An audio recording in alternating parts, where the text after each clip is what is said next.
ठीक है। Yes, अस्सलाम वालेकुम। Now we start with the question answer session। ये जो टॉपिक है ये तो दरिया को पूजे में भी क्या कतरे में भी बंद करना उसके मुतरादिफ है। बहुत डिटेल्ड और इसमें बड़े एंगल्स हैं बच्चे की ग्रूमिंग के रेफरेंस से करेक्टर मेकअप के लिए। बहुत मुख्तसर अभी हम इसको टच कर रहे हैं। नाइसा की आप मुख्तसर अंदाज से उसको बता भी रही हैं। हमने देखा है, अभी हमने मदद लैब की बात की। आ, हमारे यहाँ पहले नानियां दादियां होती थी जो बच्चे की मदर के साथ बड़ा हेल्पफुल होती थी, और हम देखते हैं बच्चा गोद को पहचानता है। तो आपने अभी टच की बात की, बच्चा टच को भी पहचानता है। तो हम देखते थे कि बच्चा अगर किसी का काबू नहीं आ रहा तो माँ काबू कर लेती थी, ठीक है ना। या हम देखते थे माँ नहीं काबू करती तो घर में जो खातून उसके साथ इंटरेक्ट कर रही थी उसका बहुत फायदा होता है। तो डू यू थिंक कि ये फैमिली कल्चर का जो हमारे यहाँ एक पुरानी ट्रेडिशन थी अब जो काफी कम होती है, वो एक इम्पॉर्टेंट फैक्टर था बच्चे के करेक्टर बिल्डअप में? क्योंकि हम कहते हैं जी आज के बच्चे वैल्यूज नहीं है, तो क्या इसमें फैमिली, जॉइंट फैमिली का जो कल्चर था उसका कोई आप इम्पैक्ट देखती है? बिल्कुल। लकीली हम उस वर्ल्ड के उस रीजन से ताल्लुक रखते हैं जहाँ पे जॉइंट फैमिली का कल्चर अभी भी कुछ हद तक मौजूद है। बिल्कुल डिप्राइव नहीं है हम इस माशाल्लाह ब्लेसिंग से। जॉइंट फैमिली सिस्टम के बहुत सारे फवाइद तो हैं, कुछ ऑब्वियसली इसके कुछ ड्रॉबैक्स भी हैं जिसकी वजह से वेस्ट में इसको डिस्करेज किया जाता है और हम उस ट्रेंड को बहुत ज्यादा फॉलो कर रहे हैं। लेकिन पर्सनली मुझे ऐसा बिलीव होता है कि हम चाहे जॉइंट फैमिली सिस्टम में रहें, चाहे हम अलग रहें, एक कॉन्सेप्ट की जो बात मैंने पहले की, बाउंड्रीज। अगर हम बाउंड्रीज को रिकग्नाइज करना, बाउंड्रीज को सेट करना सीख लें, तो जॉइंट फैमिली में भी बहुत अच्छे तरीके से रहा जा सकता है। और जॉइंट फैमिली एक ब्लेसिंग ही है जिससे हम मैक्सिमम पॉजिटिविटी और मैक्सिमम प्रोडक्टिविटी ले सकते हैं। तो जॉइंट फैमिली को मैं प्रेफर करूंगी, लेकिन विद इन बाउंड्रीज। बाउंड्रीज को हम सेट कर लें तो बच्चे की पर्सनैलिटी और करेक्टर बिल्डिंग के लिए जॉइंट फैमिली में रहने से ज्यादा ब्लेसिंग कुछ नहीं है। बच्चे के पास मल्टीपल, आप कह लीजिए कि उस्ताद आ जाते हैं। एक अकेली माँ उसकी वो तरबियत नहीं कर पा रही होती जो दूसरे लोग भी उसमें अपना इनपुट दे रहे होते हैं। बच्चे को लोगों से इंटरैक्ट करना आता है, बच्चे को लोगों को अनकंडीशनल पॉजिटिव रिगार्ड देना आता है, जो कि एक पॉजिटिव पर्सनालिटी का बहुत इंपॉर्टेंट एस्पेक्ट है। हम अनपॉजिटिव अनकंडीशनल रिगार्ड को देना हम भूल चुके हैं। आप जब तक किसी को अनकंडीशनल रिगार्ड नहीं देते हैं ना, आप एक अच्छे ह्यूमन बीइंग नहीं बन सकते, आप एक अच्छे मुस्लिम नहीं बन सकते। ये एक बहुत कोर एस्पेक्ट है हमारी पर्सनैलिटी डेवलपमेंट का। तो बाउंड्रीज के अंदर रहते हुए, रिकॉग्नाइज करते हुए, फैमिली सिस्टम में रहने से बच्चे की हम बहुत अच्छी कैरेक्टर बिल्डिंग कर सकते हैं। ऐसा मेरा मानना है और ऐसा मेरा एक्सपीरियंस है। अपनी क्लाइंट्स के साथ बहुत ज्यादा डील करती रही हूँ, तो उसमें भी मैंने यही ऑब्जर्व किया कि जॉइंट फैमिली सिस्टम में रहते हुए बच्चों की ज्यादा अच्छी कैरेक्टर बिल्डिंग आप कर सकते हैं। जजाकल्लाह भाई। कैंडी, किसी ने क्वेश्चन पूछना है तो यू कैन रेज हैंड या चैट बॉक्स में आप लिख दीजिए, क्योंकि टॉपिक तो बहुत अहम है। अ, किसी का कोई सवाल है तो कैंडी रेज योर हैंड। चले, मेरा ख्याल है लोग सुनना ज्यादा पसंद करेंगे। अब डिफरेंट स्ट्रेटजीज है बच्चे के कैरेक्टर मेकअप पर, इस पे थोड़ी सी अगर आप रोशनी डाल सकें।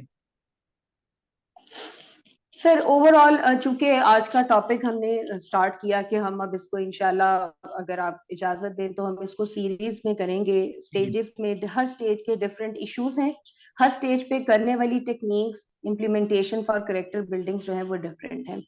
तो ओवरऑल मैं कुछ बातें करना चाहूंगी जो being a parent, being a teacher, being a friend, being a member of this community हमें करनी चाहिए। और उन सबसे बढ़ के बीइंग अ ह्यूमन बीइंग और बीइंग अ मुस्लिम, हमें अपनी पर्सनैलिटी में वो इनकलकेट करनी चाहिए और वो एक्सप्रेस करनी चाहिए। बीइंग अ मुस्लिम अगर मैं देखूं तो हमारा जो दीन है सर, वो उसकी बुनियाद जो है ना, वो पॉजिटिविटी पे है। हम आजकल पॉजिटिव इमोशंस की बहुत बात करते हैं, तो पॉजिटिव इमोशंस जो हैं वो पॉजिटिविटी के इर्द गिर्द ही घूमते हैं। और हमारा जो दीन है वो भी पॉजिटिव एटीट्यूड्स को, पॉजिटिव थॉट्स को इनकरेज करता है। और ये हमें पॉजिटिविटी कहाँ से मिलती है? जब तक हम अनकंडीशनल रिगार्ड देना और लेना नहीं सीख लेते।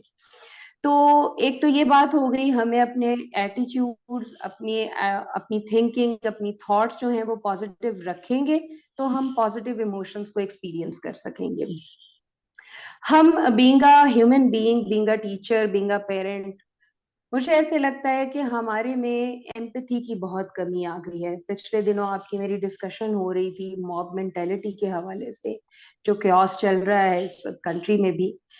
एम्पैथी सर बहुत जरूरी है। जब एम्पैथी नहीं होती है हमारे अंदर, तो हमारे अंदर टॉलरेंस लेवल भी कम हो जाता है। हम अगले की प्रॉब्लम्स को उसके पर्सपेक्टिव से देख ही नहीं रहे होते।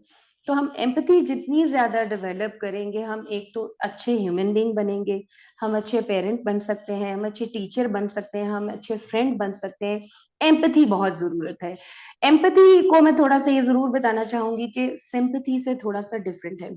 एम्पैथी बिल्कुल ये नहीं है कि आप अगले की प्रॉब्लम सुने और उसके साथ हमदर्दी जाहिर करें, बिल्कुल नहीं। आपको हमदर्दी एक्सप्रेस करने की जरूरत नहीं है, आप उसकी प्रॉब्लम को जरूर अंडरस्टैंड करें और ये देखें कि वो इस वक्त किस ट्रॉमा से गुजरा है, किस साइकोलॉजिकल स्टेट से गुजर रहा है। और अगर वो कुछ एक्सप्रेस कर भी रहा है इस तरह से, तो आपको वो टॉलरेंस देगा कि आप उसकी इस बात को टॉलरेट कर जाएंगे।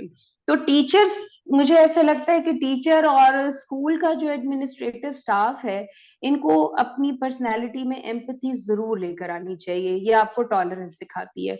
तो स्कूल्स के लिए भी मैं ये बात कहूंगी कि आपको अपनी टीचर्स की ट्रेनिंग के लिए और इवन पेरेंट्स की ट्रेनिंग के लिए टाइम टू टाइम इस तरह के सेशंस रखने चाहिए, ताकि हम रिफ्रेश करते रहें उन पॉजिटिव एस्पेक्ट्स को। सर, गोल सेटिंग बहुत जरूरी है। हमें अपनी पर्सनैलिटी में गोल सेटिंग, आपके साथ जब मैं आपकी शागिर्दी में आई तो एक चीज मैंने सीखी कि हम किसी को भी पूछेंगे, हमें ये पता है कि ये इस बारे में बहुत नॉलेज है, हमें अपनी डोमेन के बारे में बहुत नॉलेज है, लेकिन हमें ये नहीं पता कि हम दुनिया में करने क्या आए हैं। हमारा कोई विजन नहीं है, एक नजरिया नहीं है हमारे पास। तो जिसके पास अपनी जिंदगी का मकसद नहीं है बताने के लिए, वो डे टू डे लाइफ में अपनी गोल सेटिंग कैसे करेगा? आपको गोल सेटिंग करनी आनी चाहिए। आपकी जिंदगी के लॉन्ग टर्म गोल्स भी आपको सेट करने चाहिए। लॉन्ग टर्म गोल से मुराद है कि आज से 10 साल बाद आप कहाँ हैं, आपने जो गोल सेट किया है आप वो मकसद पा चुके हैं या नहीं। शॉर्ट टर्म गोल्स भी होने चाहिए जिसमें 6 मंथ के बाद आप देखें कि आप कहाँ पर हैं। आप डेली गोल सेटिंग भी कर सकते हैं। और इन सबसे पहले सर, आपको एक एक्टिव लिसनर होना चाहिए। एक अच्छा टीचर होने के लिए एक्टिव लिसनर, स्पेशली जो स्कूल एज ग्रुप है, चाइल्ड पॉपुलेशन है, स्टूडेंट पॉपुलेशन है स्कूल्स में, उसके लिए आपको एक्टिव लिसनर होना बहुत जरूरी है। आप चाहे टीचर हैं, आप चाहे पेरेंट हैं, हम एक्टिव लिसनर नहीं हैं अनफॉर्चुनेटली। हम एक्टिव लिसनर आजकल के पेरेंट्स क्यों नहीं हैं? मैं खुद भी देखूं तो मैं कहीं ना कहीं ये लैक करती हूँ, being a mother of a daughter. मैं ये देखती हूँ कि मुझसे जो बड़े थे वो ज्यादा अच्छे एक्टिव लिसनर थे। हम अपने बच्चों के कंसर्न्स को सुनते नहीं हैं, हम स्टूडेंट्स के कंसर्न्स को सुनते नहीं है। एक टीचर है, उसकी क्लास में अगर 25 से 30 बच्चे हैं, तो वो एक बच्चे की बात को तो शायद सुन लेगी, लेकिन फिर by the end of the day वो इतनी टायर्ड होगी कि वो हर बच्चे के कंसर्न्स को नहीं सुन सकेगी। इसलिए अब बहुत सारे स्कूल्स में हम शॉर्ट स्ट्रेंथ ऑफ स्टूडेंट्स एक क्लास में इनकरेज करते हैं कि 20 to 18 बच्चे हों, तो टीचर उनकी साइकोलॉजिकल, इंटेलेक्चुअल और इमोशनल नीड्स को अच्छे से एड्रेस कर सकती है। और फॉर्चुनेटली मैं देखती हूँ कि माशाल्लाह कुछ स्कूल्स में इसको बहुत ज्यादा इस पे तवज्जो दी जाती है, बच्चों के कंसर्न्स देखे जाते हैं, और इनफैक्ट टीचर्स पेरेंट्स को बता रही होते हैं कि आपके घर पे कोई ट्रॉमा चल रहा है, कोई प्रॉब्लम चल रही है जिसकी वजह से बच्चे का बिहेवियर ये है। बच्चा अपने दिन के 8 से 9 घंटे स्कूल में गुजारता है, 6 घंटे दिन में गुजारता है स्कूल में। तो वो उस्ताद जो हैं, ऐसे ही नहीं अल्लाह ताला ने उनको रूहानी माँ बाप कहा। बच्चों को बहुत ज्यादा टाइम अपने उस्ताद के साथ गुजरता है। तो जो स्किल्स पेरेंट्स में, जो पर्सनैलिटी ट्रेट्स पेरेंट्स में होती हैं, वो उस्ताद में भी होनी चाहिए। तो एक पेरेंट को भी एक्टिव लिसनर होना चाहिए और एक उस्ताद को ज्यादा एक्टिव लिसनर होना चाहिए, ज्यादा बर्दाश्त होनी चाहिए, ज्यादा एम्पैथी होनी चाहिए, ज्यादा उसको पॉजिटिव इमोशंस का डिस्प्ले करना चाहिए।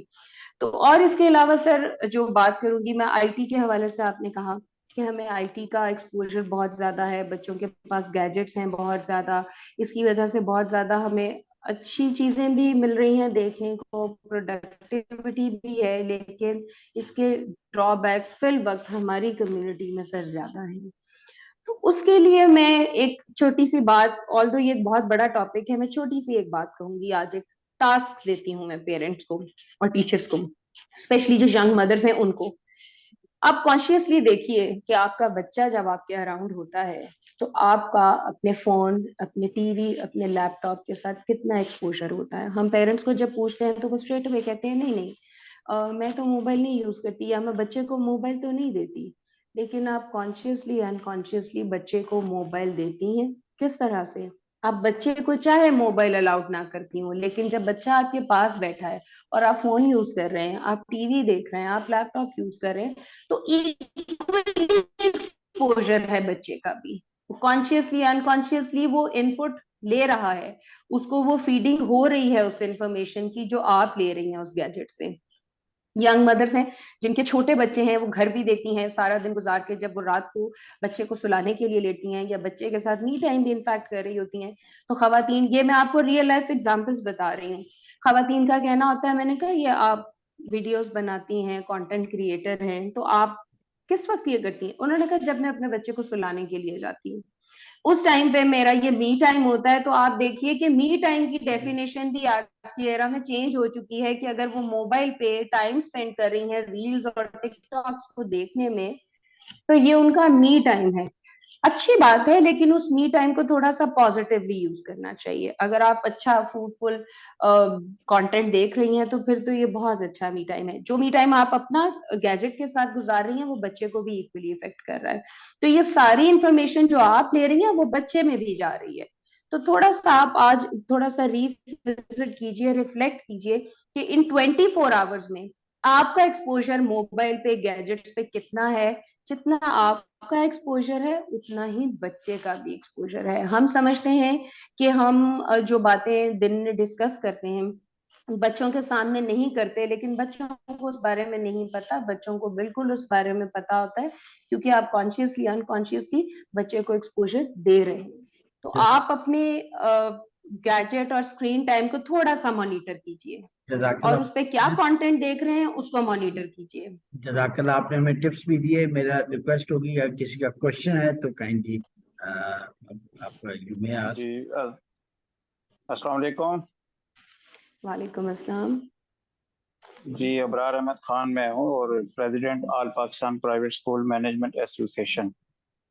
माशाल्लाह। अल्हम्दुलिल्लाह, अच्छी आपने गुफ्तगू की है और अच्छा, कर्नल साहब की बड़ी एक अच्छी काविश है। अ, बच्चे की जो तालीम और तरबियत है, इसमें वालिदैन का, असातिज़ा का, सोसाइटी का एक अहम रोल है।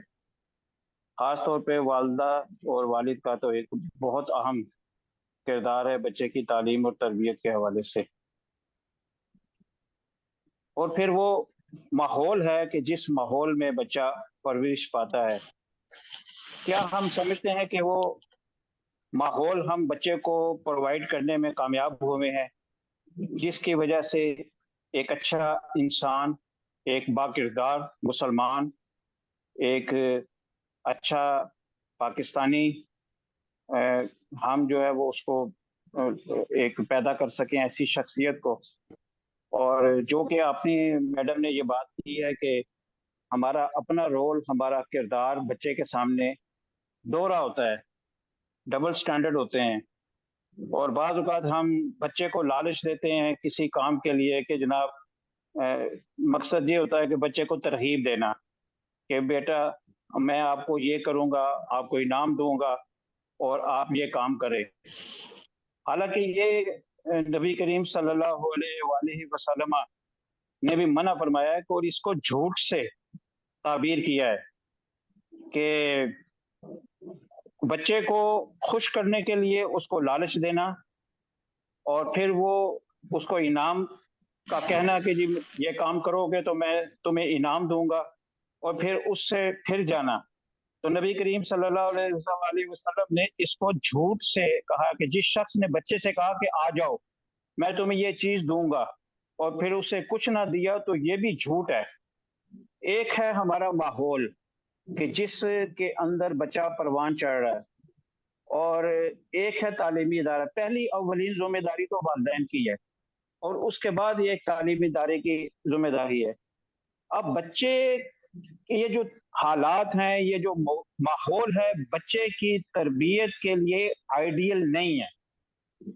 और फिर मैंने गुज़िश्ता जो हमारा वेबिनार हुआ था उसमें भी मैंने इस बात की निशानदेही की थी कि क्या हमारा जो निसाब है, हमारा करिकुलम है, क्या इसके नतीजे में कि एक अच्छा इंसान हम पैदा कर सके हैं, एक म्यारी इंसान सोसाइटी को, माशरे को हम दे सके हैं। तो मेरा ख्याल है कि बहुत सारे हमारे जो दोस्त होंगे उनका जवाब नफ़ी में होगा। तो आ, हमारा बड़ा एक उस्ताद का भी बड़ा एक रोल है, लेकिन वालिदैन की भी एक इसके अंदर बड़ी कंट्रीब्यूशन है कि हमें आका अलैहिस्सलाम ने फरमाया कि अकरिमु औलादकुम व अहसिनु अदबहुम, अपनी औलाद की इज्जत अफजाई किया करो और उन्हें अच्छे अदब सिखाओ। अच्छा, वालिदैन को चाहिए कि असातिज़ा को चाहिए अपने बच्चे की इज्जत करें, स्टूडेंट की इज्जत करें, उसकी हौसला अफजाई करें, उसकी तारीफ करें, उसकी मामूली सी खामियों को भी जो है वो उजागर करें, और ताकि उसके अंदर उसकी सलाहियतें, उसके अंदर एतमाद आए और उसकी सलाहियतें निखर कर सामने आए। फिर इसके साथ हम जो बच्चे की जो तरबियत है, मौजूदा निसाब है जो हमारा, मैं समझता हूँ कि ये एक अच्छा और म्यारी इंसान नहीं पैदा कर सकते। यहाँ हमारे यहाँ twinkle twinkle little star, how I wonder what you are, baa baa black sheep, जब हम बच्चों को इस तरह की पॉइंट्स सुनाएंगे, सिखाएंगे, तो क्या इससे कोई कैरेक्टर बिल्डिंग होगी बच्चे की? जज़ाकल्लाह अबरार साहब, भाई आप मेरा सवाल। अहम क्वेश्चन पूछा। इसके दो जी जो हैं, एक तो ये है कि जिस एनवायरनमेंट में हमारा बच्चा आज पढ़ रहा है वो बड़ा चैलेंजिंग है, एनवायरनमेंट है, तो इसमें हमें क्या करना चाहिए। दूसरा था निसाब के रेफरेंस से। तो सिस्टर नाइमा, क्योंकि इनका जो फील्ड है वो तो साइकोलॉजी है, तो मैं आपसे रिक्वेस्ट करूंगा कि चैलेंजिंग एनवायरनमेंट तो हम देखते हैं कि जितने लीडर पैदा हुए जिंदगी में वो हमेशा चैलेंजिंग एनवायरनमेंट ही की प्रोडक्ट थे। तो आप क्या समझती हैं कि आज के एनवायरनमेंट में जिस तरह के हम रह रहे हैं, तो इसमें सरदार साहब के इस सवाल के ऊपर आप काइंडली रोशनी डालिए। सर, क्वेश्चन माशाल्लाह बहुत अच्छा सर ने किया और बात कुछ हद तक ठीक नहीं की। मैं इस पे थोड़ा सा डिसएग्री करूंगी इस हवाले से कि सर देखिए, दुनिया में जितनी भी तरक्की हुई है, जितनी बड़ी बड़ी शख्सियात आई हैं, personality development, character building, sir ये वैक्यूम में नहीं होती, एनवायरनमेंट होता है। और एनवायरनमेंट में चैलेंजिंग चीजें भी होती हैं और आपके हक में जाने वाली चीजें भी होती हैं। आप किसी भी शख्स को पूछ लें, उसके पर्सपेक्टिव से उसको जिन मुश्किलात का सामना है, उसके लिए वो बहुत बड़ी प्रॉब्लम है। आपके लिए हो सकता है वो छोटी हो। किसी के लिए फाइनेंशियल इंस्टेबिलिटी जो है वो बहुत बड़ा इशू है, और कोई कहता है कि मेरा अल्लाह पे बहुत तवक्कल है, उसको सुबह का नहीं पता होता, उसके लिए वो बड़ी प्रॉब्लम नहीं है। उसके लिए बड़ी प्रॉब्लम क्या है कि मैंने आज की शाम की नमाज नहीं पढ़ी और वो मेरे लिए बहुत बासपुरस की बात होगी, मैं क्या मुंह दिखाऊंगा, उसके लिए वो इशू बड़ा हो सकता है। तो इन्वायरमेंट कभी भी किसी के लिए बहुत ज्यादा आप कह लें कि प्रोस्पेक्टिंग एस्पेक्ट का नहीं रहा। हमेशा चैलेंजेस रहे हैं, उनकी नौयत बदल जाती है, चैलेंजेस हमेशा रहे हैं, प्रेशर हमेशा रहा है। इसमें हमारा रोल जो है कि बीइंग अ टीचर और बीइंग अ पेरेंट, हम बच्चों की पर्सनैलिटी, कैरेक्टर डेवलपमेंट इस आजकल के चैलेंजिंग एरा में, ये आज से 20 साल पहले वाले लोग भी कह रहे थे कि आज के चैलेंजिंग एरा में हम कैसे कर सकते हैं। तो एनवायरनमेंट तो कभी भी आपको बहुत ज्यादा हक वाला नहीं मिलेगा। हाँ, आज के दौर में हमारी थोड़ी जिम्मेदारी पहले से ज्यादा बढ़ गई है। क्यों? क्योंकि पहले बच्चों का एक्सपोजर इतनी इंफॉर्मेशन पे इतना रैपिड और टू द पॉइंट और फौरन नहीं था। बच्चों को बहुत सारी चीजों से गो थ्रू करना पड़ता था, कुछ डर होता था, कुछ फैसिलिटीज नहीं थी, एक्सेस नहीं थी टू सर्टेन इंफॉर्मेशन। आज एक क्लिक अवे है सारी हर तरह की पॉजिटिव नेगेटिव इंफॉर्मेशन। आज का एनवायरनमेंट मैं कहती हूँ कि पहले से ज्यादा चैलेंजिंग है, लेकिन चैलेंजिंग पहले वाला एनवायरनमेंट भी रहा था। सर ने बात की कि हम उनकी इस एनवायरनमेंट में रहते हुए हम उनकी करेक्टर बिल्डिंग अच्छे से कैसे कर सकते हैं। निसाब में हमारे बिल्कुल मैं अग्री करती हूँ कुछ कमियां हैं, इनको दूर किया जा सकता है। इनपुट जो है हम बच्चों को इंफॉर्मेशन का जो देते हैं उसमें अगर हम उनको अंग्रेजी का कंटेंट देते हैं, इस्लामियात का कंटेंट देते हैं, किसी भी किस्म का कंटेंट देते हैं, इसमें सर कुछ भी बुरा नहीं है, मेरा ऐसा मानना है। अगर आपने एक अच्छा लीडर, एक अच्छा बेनिफिशियल मेंबर ऑफ कम्युनिटी वो माशरे में पैदा करना है, उसकी तरबियत परवरिश उस तरह से करनी है, तो उसको अच्छा और बुरा दोनों का एक्सपोजर होना चाहिए, तभी वो अच्छे और बुरे में तफरीक कर सकता है। बुराई के बगैर नेकी का कोई वजूद नहीं है। अच्छाई तभी आपको समझ आएगी जब आपको पता होगा कि बुराई क्या है, गलत क्या है, तभी समझ आएगा कि सही क्या है और उसको चूज करना है। जैसा मैंने पहले कहा कि बच्चा 12 माह का बच्चा भी नो का मतलब सीख लेता है। तो बात आगे खत्म होती है कि हम बच्चों की और अपनी बाउंड्रीज जिस दिन सेट कर लेते हैं, हम उसी दिन कामयाब हो जाएंगे कि हम अच्छे बच्चे कब उनकी परवरिश और अच्छे रिस्पॉन्सिबल सिटीजन हम पैदा कर रहे हैं, उनकी परवरिश उन पर्सपेक्टिव से, उस पर्सपेक्टिव से हो रही है या नहीं हो रही है। अब बाउंड्रीज की बात करूं तो ये पर्सनल भी होती हैं और सोशल भी होती हैं, माइन्यूट लेवल पे भी हैं और मैस लेवल पे भी हैं। आप बच्चे की पर्सनैलिटी इतनी स्ट्रांग डेवलप करें कि उसको पता हो कि ये चीज गलत है, मुझे इसको आप नहीं करना। एक बच्चा है, उसको ये इस तरह की सारी पोइम्स, इस तरह का करिकुलम, वेस्टर्न करिकुलम के बारे में भी सारा नॉलेज है, लेकिन वो एडहेयर करता है, ऑप्ट करता है अपनी इस्लामिक वैल्यूज को। वो एक्नॉलेज तो करता है कि हाँ ये नॉलेज एग्जिस्ट करता है वेस्टर्न कंट्रीज का, वेस्टर्न कल्चर का। आपको वेस्टर्न कल्चर में बल्कि ज्यादा मैंने देखा कि आपको ऐसे बच्चे नजर आते हैं जो ज्यादा इस्लामिक वैल्यूज को ऑप्ट करते हैं। एक सर ने बहुत अच्छे पॉइंट की तरफ तवज्जो दिलाई कि जिस तरफ जमाने का ट्रेंड जा रहा होता है सब उसी तरफ चल पड़ते हैं। अगर इस तरफ हमारा कंटेंट गया, एक टाइम आया कि बहुत ज्यादा प्राइवेट स्कूल्स आए और इंग्लिश मीडियम, तो हम सबका रुझान हो गया इंग्लिश मीडियम की तरफ। एक एरा आया कि इस्लामिक स्कूल्स आए जिसमें आपको कंप्लीटली इस्लामिक करिकुलम दिया जाता है, हिफ्ज करवाया जाता है, तो बहुत ज्यादा ट्रेंड आया कि हम उस तरफ जाएं।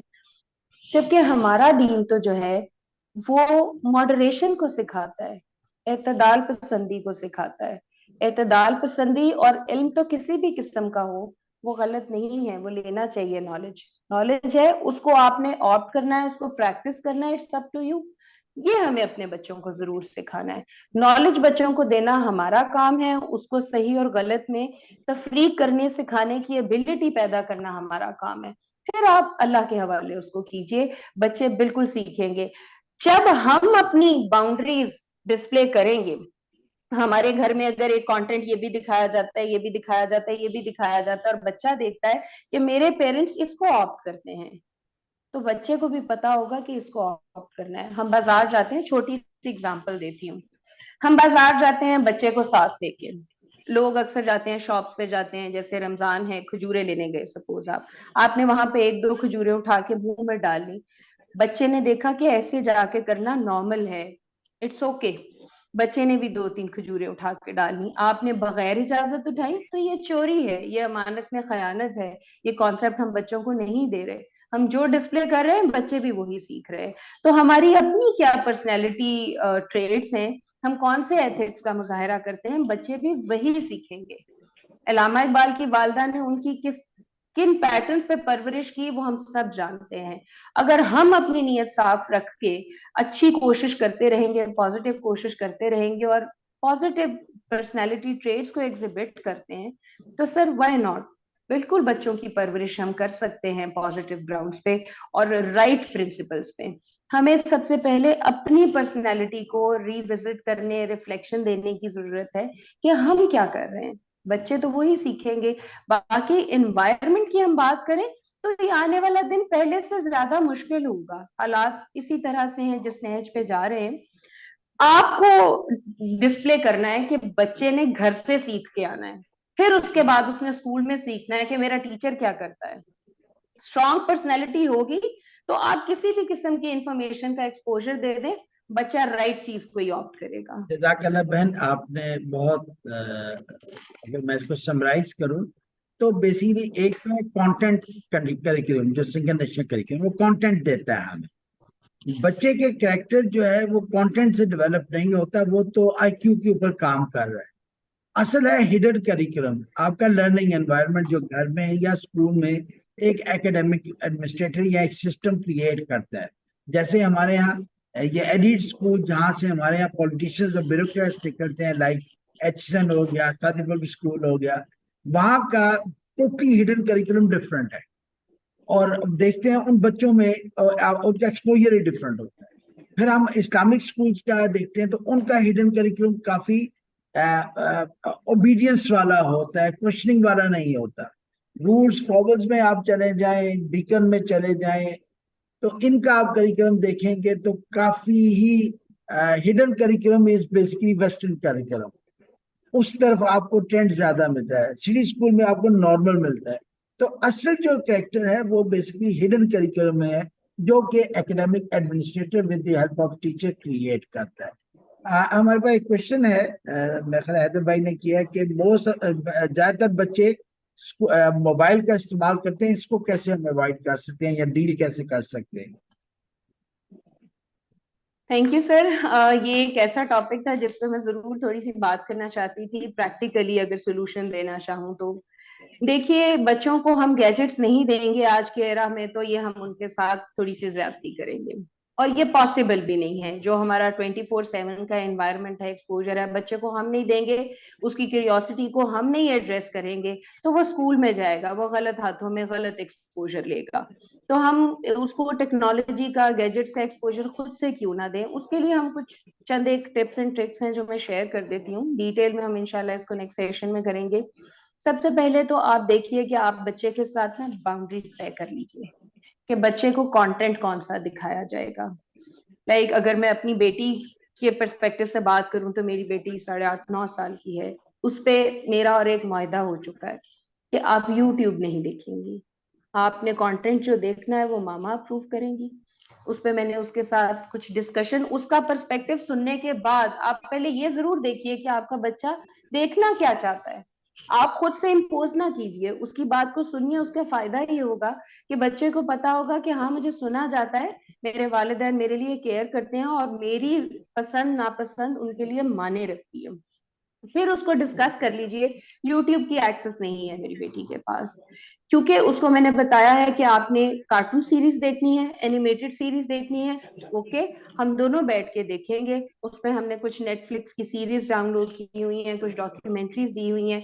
हम वीकली उसको डिवाइड कर लेते हैं कि इस दिन हम एनिमेटेड मूवी देखेंगे कोई, इस दिन हम डॉक्यूमेंट्री मूवी देखेंगे, और वो बच्ची ने देखनी है तो मुझे भी साथ देखनी है, उसी तरह से इंटरेस्ट शो करते हुए, ताकि उसको पता हो कि ये इंपॉर्टेंट कंटेंट है जो मैं देख रही हूँ, तो मेरी माँ भी साथ बैठ के देख रही है।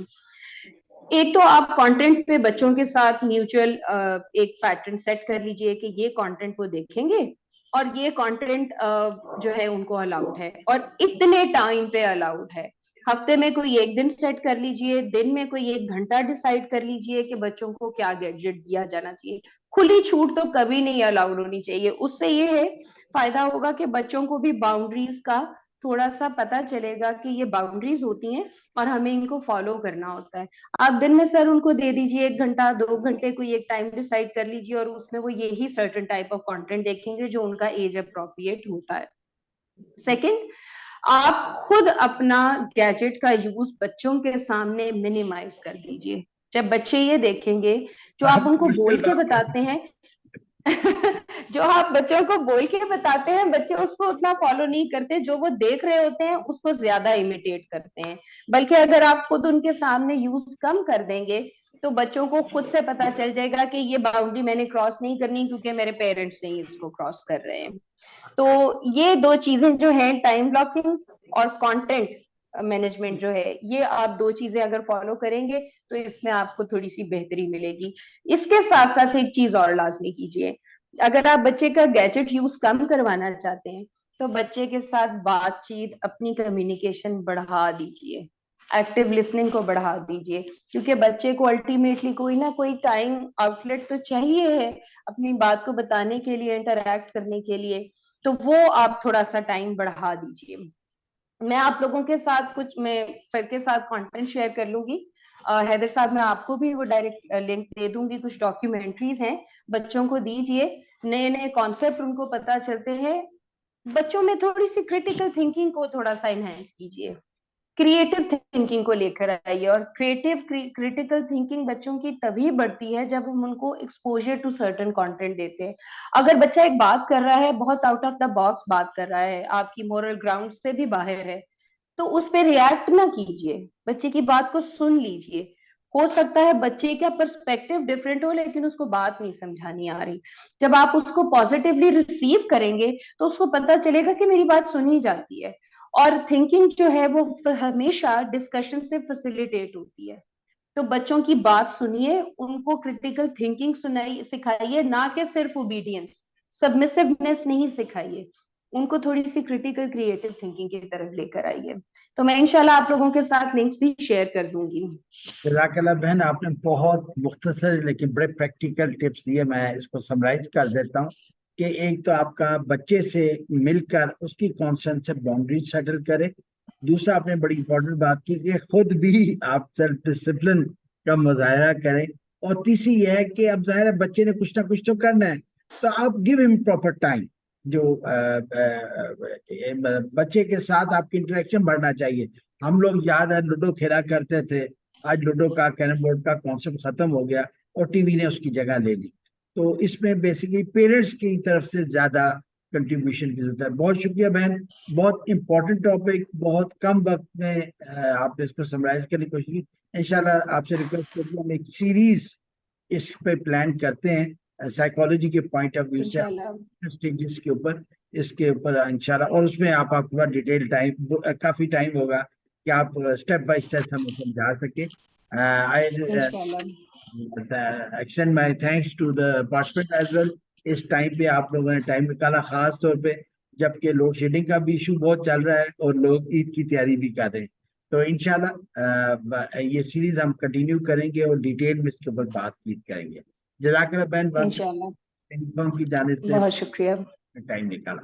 जज़ाकल्लाह। अस्सलाम वालेकुम व रहमतुल्लाह। थैंक यू सो मच, जज़ाकल्लाह खैर, अल्लाह हाफिज।